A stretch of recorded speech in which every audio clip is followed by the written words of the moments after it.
Hello বন্ধুরা, তো বিকেলে কাজকর্ম শেষ করে বাড়ি ফেরার পথে খুব খিদে পেয়ে গিয়েছিল। তো কি খাবো ভাবছি, তো হঠাৎ করে সামনে একটা দোকান চোখে পড়লো। তো দেখছি এখানে একটা ভাই খুব সুন্দর আলুর চপ ভাজছিল, সাথে বেগুনি, লঙ্কার পকোড়া, ধনেপাতার পকোড়া সবই ছিল, মাত্র 5 টাকা করে। তো দেখে আর লোভ সামলাতে না পেরে লঙ্কার চপ আর আলুর চপ আমরা নিয়ে নিলাম।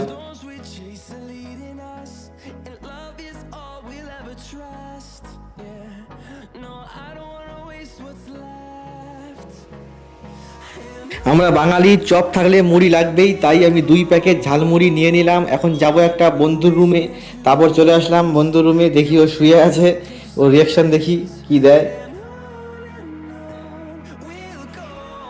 তারপরে আমরা চপ মুড়ি নিয়ে বসে পড়লাম খেতে। যাই হোক, চপটা খেতে খুবই ভালো ছিল, বলে বোঝানোর মতো না। আবার তোমাদের সাথে দেখা হবে নেক্সট কোনো ব্লগে। পাশে থেকেও সবাই, লাইক, কমেন্ট, শেয়ার, সাবস্ক্রাইব করে বেল আইকনে ক্লিক করে দিও। See you and good night.